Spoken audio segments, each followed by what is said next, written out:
میری بیٹی فوت ہوئی تو میں روز اس کی قبر پر بیٹھ کر رونے لگ جاتا۔ آج بیٹھا رو رہا تھا جب مجھے ساتھ والی قبر سے ایک عورت کی آواز آئی۔ وہ کہہ رہی تھی کہ مجھے قبر سے نکالو، میں تمہاری بیٹی کے بارے میں کچھ بتانا ہے۔ میں بھاگ کر گیا اور گھر سے بیوی کو بلا لایا۔ میری بیوی اور میں قبر کھود کر اس عورت کو باہر نکالا تھا، مگر اس وقت ہم دونوں کا دل پھٹ گیا۔ اس عورت نے ہماری بیٹی کو، میرا نام عتیق ہے، میرا باپ گورکن تھا، وہ قبریں کھودتا بھی تھا اور رات بھر قبروں کی حفاظت بھی کیا کرتا تھا۔ نہ جانے مردوں کو کس قسم کی حفاظت کی ضرورت تھی جو میرے ابو ساری رات قبرستان میں گزار دیا کرتے تھے۔ خیر، مجھے ابو کی ملازمت سے بہت خوف آتا تھا۔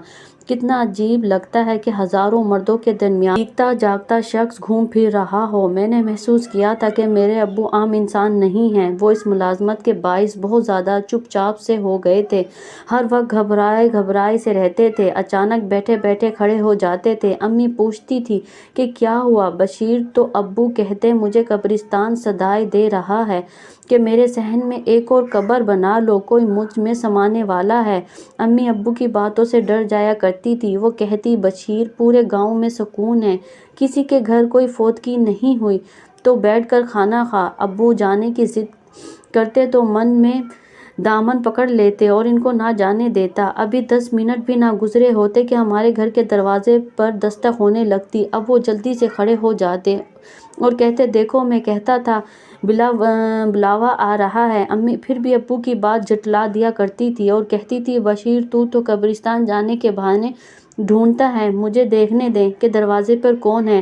امی دروازہ کھولتی تو کوئی روتے ہوئے کہہ دیتا کہ ہمارے گھر میں فوتگی ہوئی ہے، میت کے لیے قبر کھودوانی ہے۔ گورکن کہاں ہے؟ تب امی ابو کو جانے کی اجازت دے دیا کرتی تھی۔ ابو کے جانے کے بعد میں نے امی سے پوچھتا کہ جب آپ کو معلوم بھی ہے کہ ابو کی پیش گوئی ہر بار سچی ثابت ہوتی ہے تو آپ ان کو جھٹلاتی کیوں ہیں، انہیں پہلی بار جانے کیوں نہیں دیتی؟ تب میں 10 برس کا تھا جب امی نے مجھ سے بہت گہری بات کر دی تھی۔ امی کہنے لگی اگر لوگوں کو پتہ چل گیا کہ تیرے باپ کو قبرستان آوازیں دیتا ہے اور اسے پہلے ہی سے یہ علم تھا کہ کوئی مرنے والا ہے، تو لوگ تمہارے ابو کو کوئی بزرگ ہستی مان لیں گے۔ وہ انہیں ایک مزار پر بٹھا کر پوچھیں گے کہ آج کوئی مرنے والا ہے کیا؟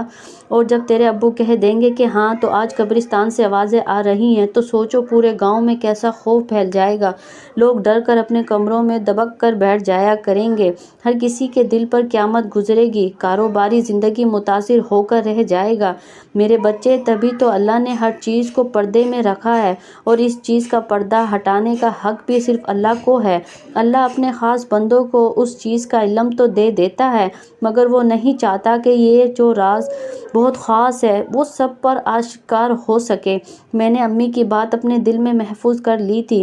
سچ میں وہ بہت سمجھدار عورت تھی۔ ایسا نہیں تھا کہ میرا باپ کوئی دیوانہ سا آدمی تھا جسے پتہ ہی نہ ہو کہ کون سا راز اپنے پاس محفوظ رکھنا ہے اور کون سا راز سب کے سامنے کھول دینا ہے۔ مجھے یاد ہے شادی بیاہوں کے موقع پر اکثر لوگ میرے ابو کے ارد گرد گھیرا ڈال کر بیٹھ جایا کرتے تھے۔ ابو سے پوچھتے تھے کہ بشیر بتا، تجھے پتہ چل جاتا ہے کہ کون سی روح نیک ہے اور کون سی روح بد ہے؟ تب ابو کے چہرے پر خوف کے بادل پھیل جایا کرتے تھے اور وہ کہتے تھے جب میں قبر کھودتا ہوں تو سب کچھ میرے سامنے آ جاتا ہے۔ بعض لوگوں کی قبروں کے لیے مٹی اپنا وجود پھول کی طرح ہلکا کر لیتی ہے۔ تم لوگوں کو یاد ہی ہوگا، آج سے 7 سال قبل ہمارے گاؤں میں ایک فوجی شہید کی میت آئی تھی۔ میں مٹی کھودنے لگا تو وہ خود ہی اپنی جگہ سے ہٹتی جا رہی تھی۔ ایسا لگتا تھا کہ جیسے اس کی جگہ مٹی اپنے نصیبوں پر ناز کر رہی ہے، کہہ رہی ہے کہ واہ، میں کتنی خوش نصیب ہوں کہ ایک شہید نے مجھ میں آ کر سما جانا ہے۔ اس مٹی سے مجھے کمال کی خوشبو آ رہی تھی۔ اسی دوران کوئی رنگ میں بھنگ ڈال دیتا اور پوچھتا اچھا یہ تو بتا بشیر، بد روح کے بارے میں تجھے کیسے علم ہوتا ہے؟ ابو کہتے ہیں تب مٹی پہاڑ کی طرح سخت ہو جاتی ہے، وہ پیچھے نہیں ہٹتی، ایسا لگتا ہے جیسے مٹی کہہ رہی ہو کہ اس بد روح کو میرے حوالے مت کرنا۔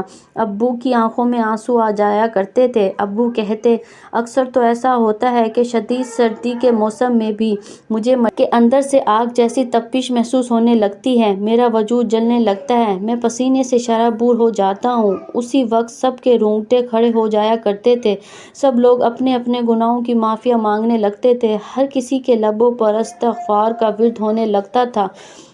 اور پھر کوئی اپنے پیارے کا نام لے کر کہتا، بشیر میرا بھتیجا مرا تھا پچھلے مہینے، اس کے ساتھ کیا معاملہ ہوا تھا؟ ابو تب گھبرا جاتے اور کہتے، ہر چیز کا علم اللہ کے پاس ہے، میں کچھ نہیں جانتا۔ ابو اتنا کہہ کر محفل چھوڑ دیتے تھے۔ ابو کی باتیں سن سن کر مجھے موت سے ڈر لگنے لگا تھا۔ خیر میں بڑا ہوتا گیا اور جوان ہو گیا، میری شادی بھی ہو گئی اور اللہ نے مجھے ایک بیٹی بھی عطا کر دی تھی۔ اب میرے ابو بہت بوڑھے اور بیمار رہنے لگے تھے، مگر انہوں نے آج تک ایک بھی نماز نہیں چھوڑی تھی۔ وہ 5 وقت کی نماز پڑھتے تھے، قبرستان میں قبریں بناتے یا پھر فارغ وقت میں قبرستان بیٹھ کر قرآن مجید پڑھتے رہتے تھے۔ ایک دن ابو مجھے اپنے ساتھ لے گئے اور بولے، عتیق مجھے لگتا ہے کہ میں بہت جلد اس دنیا سے جانے والا ہوں۔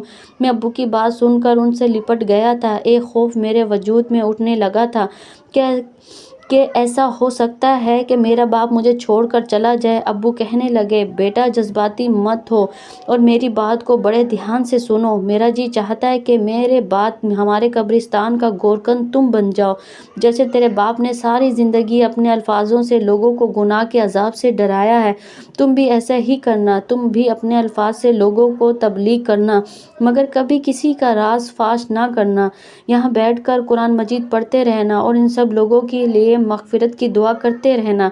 میں بولا، ابو آپ کی ڈیوٹی بہت سخت ہے۔ ابو مسکرا کر بولے، مجھے تو کبھی سخت نہیں لگی میرے بچے، تو بڑا نازک سا ہے، اس لیے اس ملازمت کا کہہ رہا ہوں، آگے تیری مرضی ہے۔ میں بولا، ابو اگر میں اتنا نازک ہوں تو آپ مجھے اتنا سخت ملازمت کا کام کیوں کہہ رہے ہو؟ ابو ہنس پڑے اور پھر میرے کان کے پاس اپنے لب کر کہنے لگے، جوان مرنے والوں کا خیال رکھتا ہے، وہ ان کا لاڈلا ہو جاتا ہے۔ مجھے تو اپنے ابو کی کوئی بات بھی سمجھ نہیں آ رہی تھی۔ پھر وہ مجھ سے کہنے لگے، چل آ میں تجھے اپنے ہنر سے روشناس کروا دوں، آگے تیری مرضی ہے۔ ابو مجھے 3-4 دن قبر کھودنے کے متعلق علم دیتے رہے۔ 5ویں دن وہ میرے ساتھ قبرستان میں آئے اور مجھے خالی جگہ پر لے گئے، زمین پر بیٹھ کر کہنے لگے، بیٹا میرے مرنے کے بعد اس جگہ پر میری قبر تیار کر دینا، میرے لیے بڑے فخر کی بات ہوگی کہ میں ایسی قبر میں دفن کیا جاؤں جو میرے بیٹے نے اپنے ہاتھوں سے میرے لیے تیار کی ہو۔ مجھے ابو کی بات سن کر بہت دکھ ہوا تھا، میری آنکھوں میں آنسو آ گئے تھے۔ تب وہ بولے، بس زیادہ جذباتی ہونے کی ضرورت نہیں ہے، تو ایسا کر، مجھے ابھی بھی اسی وقت قبر کھود کر دکھا۔ میں ابو کے کہنے پر اس جگہ قبر کھودنے لگا تھا۔ میں اس کام سے فارغ ہوا تو ابو کے پاس آ کر بیٹھ گیا اور ابو بولا، اس مٹی نے مجھ پر کوئی راز آشکار نہیں کیا ہے، مجھے تو نہیں بتایا کہ آپ کی روح کیسی تھی۔ ابو میری بات سن کر ہنس پڑے تھے اور بولے، مٹی ابھی تیری واقف کار نہیں ہے، اس لیے اس نے معلوم نہیں کیا تو کیسا بندہ ہے، جب تیرے بارے میں جان جائے گی تب ہی تجھے کچھ بتائے گی۔ ہم دونوں گھر واپسی جانے لگے تو ابو بولے، اپنی ماں سے نہ کہنا کہ تو نے میرے لیے گھر تیار کر آیا ہے، نہیں تو اس نے رو رو کر اپنا برا حال کر لینا ہے۔ میں نے سر ہلا دیا تھا۔ خیر اس وقفے کے ٹھیک 3 دن بعد ابو چھپکے سے اس دنیا سے چلے گئے تھے۔ رات سوئے صبح اٹھے ہی نہیں تھے۔ امی کو سنبھالنا بہت مشکل ہو گیا تھا، ان کا درد رو کر برا حال ہو گیا تھا۔ خیر ابو کو دفن کر دیا گیا تھا۔ ہزاروں لوگوں کی قبریں بنانے والا آج خود ایک قبر میں لٹا دیا گیا تھا۔ پورے گاؤں والے میرے ابو کی بہت عزت کیا کرتے تھے۔ ابو کے سوئم والے دن پورے گاؤں والے ہمارے گھر گندم، آٹا اور پیسے لے کر آئے تھے۔ انہوں نے وہ ساری چیز بشیر کی بیوہ کو دے دی تھی اور ساتھ میں یہ بھی کہا تھا کہ ہماری خواہش ہے کہ بشیر کا بیٹا آج سے قبریں کھودنے کا کام کیا کرے۔ امی نے کہا، میں اپنے بیٹے سے مشورہ کر کوئی جواب دوں گی۔ امی نے مجھ سے بات کی تو میں ٹال مٹول سے کام لینے لگا تھا، کیونکہ ابھی ہمارے گھر میں بہت زیادہ راشن جمع ہو چکا تھا۔ پھر مجھے تو شروع ہی سے کام کرنے کی عادت نہیں تھی، میں خود کو کام کی جانب مائل نہیں کر سکا تھا۔ گاؤں والوں نے عارضی طور پر ایک گورکن رکھ لیا تھا۔ وقت گزرتا گیا، ایک ماہ ہو گیا۔ اس ایک ماہ میں میری والدہ سوکھ کر کانٹا بن چکی تھی۔ وہ میرے ابو کی جدائی برداشت نہ کر سکی اور ایک دن وہ بھی اس دنیا سے رخصت ہو گئی۔ تب مجھے علم ہوا ان دونوں میں کس قدر محبت تھی۔ خیر، امی کا جب انتقال ہوا تو میں نے ان کی قبر کھودنے کا ارادہ کر لیا تھا۔ میں نے امی کی قبر کھودی، ان کو دفن کیا تو پورے گاؤں کے لوگ مجھ سے کہنے لگے کہ ہم چاہتے ہیں کہ اس قبرستان کے گورکن تم بن جاؤ۔ اب مجھے بھی اب کوئی اعتراض نہیں تھا، قبرستان سے ڈر بھی نہیں لگتا تھا، کیونکہ وہاں تو میرے بہت ہی پیارے 2 لوگ دفن تھے جنہوں نے ساری زندگی میرا بہت زیادہ خیال رکھا تھا۔ خیر، میں نے سوچا کہ اب گورکن بن جاؤں گا۔ میں نے سب لوگوں سے یہی کہا کہ میرے والدین فوت ہو گئے ہیں اور میری 3 سال کی بیٹی بہت بیمار ہے، جیسے ہی وہ ٹھیک ہو جائے گی میں گورکن کا کام سنبھال لوں گا۔ میری بات پر سب لوگ مطمئن ہو گئے تھے، مگر ابھی بھی مجھ پر ایک اور قیامت آنا باقی تھی۔ اگلے چند دنوں میں میری بیٹی بھی فوت ہو گئی۔ اس بار تو میں بہت ٹوٹ چکا تھا۔ موت کے فرشتے نے ہمارے گھر کا ہی راستہ دیکھ لیا تھا۔ بیٹی کے فوت ہونے کے بعد میں روز اس کی قبر پر جایا کرتا تھا، پہلے اپنے ماں باپ اور پھر اس کی قبر پر جاتا۔ میں نے گورکن کا کام بھی شروع کر دیا تھا۔ آج میں بیٹی کی قبر پر بیٹھا تھا کہ مجھے قبرستان کی خاموشی بھرے ماحول میں ہلچل سی سنائی دی تھی۔ میں چونک سا گیا تھا۔ میں جلدی سے اٹھا اور آواز کا تعاقب کرنے لگا تھا۔ مجھے یہ جاننے میں زیادہ دیر نہیں لگی تھی کہ یہ آوازیں اس قبر سے آ رہی ہیں جو آج ہی تازہ تازہ بنائی گئی ہیں۔ مجھے میری بیوی نے بتایا تھا کہ ہمارے گاؤں کے بڑے چودھری کی اکلوتی بیٹی کا انتقال ہو گیا تھا۔ اس کی قبر پہلے والے گورکن نے بنائی تھی۔ میں نے یہ سوچ کر بھی حیران ہو گیا تھا کہ کیا یہ قبر مجھے مرنے والی خاتون کا راز دینا چاہتی ہے کہ وہ اس وقت کس حال میں ہے۔ میں جلدی سے آگے ہوا تھا۔ اندر سے آواز آئی، میرا دم گھٹ رہا ہے، مجھے جلدی سے باہر نکالو۔ یہ آواز سنتے ہی مجھ پر کپ کپی سی طاری ہو گئی تھی۔ کیا یہ عورت زندہ ہے؟ میں نے خود سے سوال کیا تھا۔ اس وقت میں بہت بے بس تھا۔ میں چاہ کر بھی اس کی مدد نہیں کر سکتا تھا، کیونکہ وہ ایک عورت کی قبر تھی اور میں اسے کھولنے کی جسارت نہیں کر سکتا تھا۔ ایسا بھی تو ہو سکتا ہے کہ میں قبر کھودنے لگوں تو کوئی آواز سن کر ادھر کی جانب آ جائے اور میری گرفت ہو جائے کہ تم ایک جوان عورت کی قبر کس نیت سے کھود رہے تھے۔ میں ابھی کھڑا یہ سب سوچ ہی رہا تھا کہ قبر سے بڑی بھیانک آوازیں آنے لگی تھی۔ وہ عورت بہت تکلیف میں تھی۔ وہ بار بار التجا کر رہی تھی کہ مجھے جلدی سے یہاں نکالو۔ اس وقت میں نے چودھری صاحب کی حویلی کی جانب دوڑ لگا دی تھی۔ اس وقت رات کا 1 بج رہا تھا۔ میں نے ملازم سے کہا کہ چودھری صاحب کو جلدی سے بلا لاؤ، ان سے کہو کہ مجھے بہت ضروری بات کرنی ہے۔ ان کا ملازم بہت خوف زدہ ہو گیا۔ وہ کہنے لگا، میں چودھری صاحب کو اس وقت اٹھانے کی جسارت نہیں کر سکتا۔ میں بولا، میں نے انہیں دشمنوں کے متعلق خبر دینی ہے۔ میں نے ملازم سے جان بوجھ کر جھوٹ بولا تھا، ورنہ وہ کبھی بھی چودھری صاحب کو نیند سے نہ اٹھاتا۔ وہ بھاگا ہوا گیا۔ تقریباً 4 منٹ بعد چودھری صاحب میرے سامنے کھڑے تھے۔ نیند کی وجہ سے ان کی آنکھیں سرخ ہوئی پڑی تھیں۔ میں بولا، چودھری صاحب، آج آپ نے اپنی جس بیٹی کو دفنایا ہے وہ مری نہیں ہے بلکہ وہ زندہ ہے۔ اس کی قبر سے آوازیں آ رہی ہیں، وہ مدد کے لیے پکار رہی ہے۔ چودھری صاحب نے سر جھٹکا دیا۔ وہ بولے، تیرے باپ کو بھی مردوں کی آوازیں آیا کرتی تھی، تب بھی تیرا باپ اس کی مغفرت کے لیے دن رات وہیں بیٹھ کر قرآن پڑھا کرتا تھا، یوں دڑ کر آ کر مردے کی بے حرمتی نہیں کرتا تھا۔ میں بولا، چودھری صاحب، آپ میری بات کو سمجھ نہیں رہے۔ آپ کی بیٹی مری نہیں ہے، وہ زندہ ہے۔ چودھری صاحب بولے، چپ چاپ یہاں سے چلے جاؤ، یہ نہ ہو کہ میں اپنی بیٹی کے مقابل میں تمہاری قبر بنا دوں۔ مجھے چودھری صاحب سے اس قسم کی جواب کی توقع ہرگز نہیں تھی۔ میں نے سوچا اب مجھے کیا کرنا چاہیے۔ پھر میں نے اپنی بیوی سے مدد لینے کا ارادہ کر لیا تھا۔ میں نے جلدی سے اپنی بیوی کو ساتھ لیا اور وہ بہت گھبرا گئی تھی، نہ جانے کیا ہو گیا ہے۔ راستے میں اس نے پورا ماجرا سنا دیا تھا۔ وہ ڈر رہی تھی کہ میرے ساتھ جانا بھی نہیں چاہتی تھی، مگر بولی، میں اس مشکل وقت میں آپ کو تنہا نہیں چھوڑ سکتی تھی۔ ہم جلدی سے قبرستان پہنچے تھے۔ میں نے اپنی بیوی سے کہا، تم قبر کھود دو، کیونکہ یہ عورت کا ذات کا معاملہ ہے۔ میں قبر کھودنے لگی تو اچانک سے مجھے گاؤں والوں کی آوازیں سنائی دی تھی۔ میں یہ دیکھ کر حیران رہ گیا تھا کہ چودھری صاحب کا ملازم آگے تھا اور باقی لوگ اس کے پیچھے تھے۔ شاید اس نے سب گاؤں والوں کو یہ بات بتا دی تھی۔ وہ ہمارے پاس آ گیا تھا۔ وہ بولا، عتیق، مجھے تیری بات پر پورا یقین تھا، اور دوسرا یہ بات بھی عجیب ہے کہ چودھری صاحب نے تجھے ڈرا دھمکا کر واپسی بھیج دیا، اس لیے میں گاؤں والوں کے ساتھ لے آیا ہوں تاکہ تمہاری مدد کی جا سکے۔ ابھی ہماری گفتگو چل ہی رہی تھی کہ اچانک ایک ہاتھ قبر سے باہر آیا تھا۔ سب لوگ ڈر کے پیچھے ہٹے تھے۔ میری بیوی نے آگے بڑھ کر اس نسوانی ہاتھ کا ہاتھ پکڑ لیا تھا۔ دیکھتے ہی دیکھتے چودھری صاحب کی بیٹی قبر سے نکل آئی تھی۔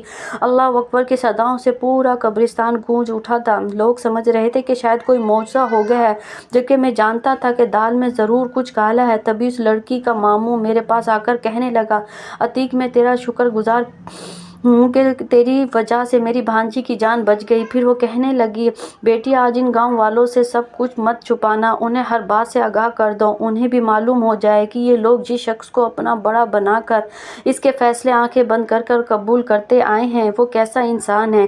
لڑکی بہت زیادہ گھبرائی ہوئی تھی۔ وہ پھوٹ پھوٹ کر رونے لگی اور بولی، اے گاؤں والوں، جیسا کہ تم سب جانتے ہو میرے 4 بھائی ہیں۔ میرے باپ کی ساری جائیداد ان میں تقسیم ہو گئی تھی۔ میں نے جرأت کر کے اپنا حصہ مانگا تھا۔ میرے ابو کہنے لگے، ٹھیک ہے، میں تمہارا حصہ تمہیں دے دوں گا۔ انہوں نے مجھے میرا حصہ تو دے دیا، مگر ساتھ میں یہ بھی کہہ دیا کہ اب تم عمر بھر شادی نہیں کرو گی۔